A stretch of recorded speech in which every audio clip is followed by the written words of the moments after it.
Titanic ගැන දැනන් හිටියට හත්වනි සියවසේ මුළු චීනෙම එනකන් බලන් හිටපු විශාලතම වෙළඳ නැව ගැන දැනන් හිටියද? මේ නැව හඳුන්වපු නම තමයි සිංහල නැව. අද වෙනකොට ලෝකේ විශාලතම නෞකාව විදියට හඳුන්වන්නේ සීවයිස් ජයන්ට් කියන නෞකාව.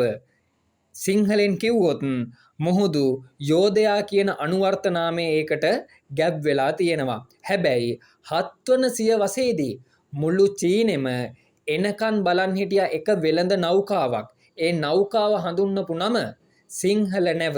මේ නැව එනකන් මුළු චීනෙම බලන් හිටියේ නිකන් නෙමෙයි. මේ නැව එනකොට රන්රිදි, මුතුමැණික්, කුළුබඩු, සහල් වගේ විශාල වෙළඳ ද්‍රව්‍ය තොගයක් රැගෙන තමයි චීනෙට මේ නැව එන්නේ. මේ නැව හඳුන්වපු නම ආයෙත් කිව්වොත් සිංහල නැව.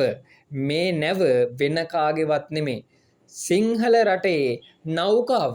ඒ හින්දම චීනේ ඉතිහාස පොත්වල සිංහල ශිෂ්ටාචාරය කියලා වෙනම ශිෂ්ටාචාරයක් අපිට තියෙනවා. ඒ විතරක් නෙවෙයි.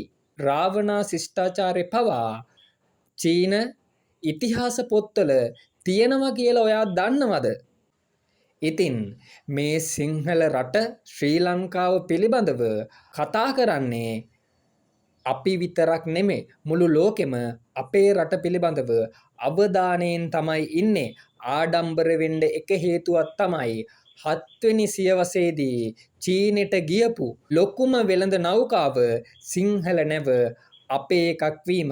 මේක මම කියන කතාවක් නෙමෙයි. මේක කියන්නේ චීන මහාචාර්යවරයෙක් වෙච්ච හව් වී මින් කියන මහාචාර්යවරයා.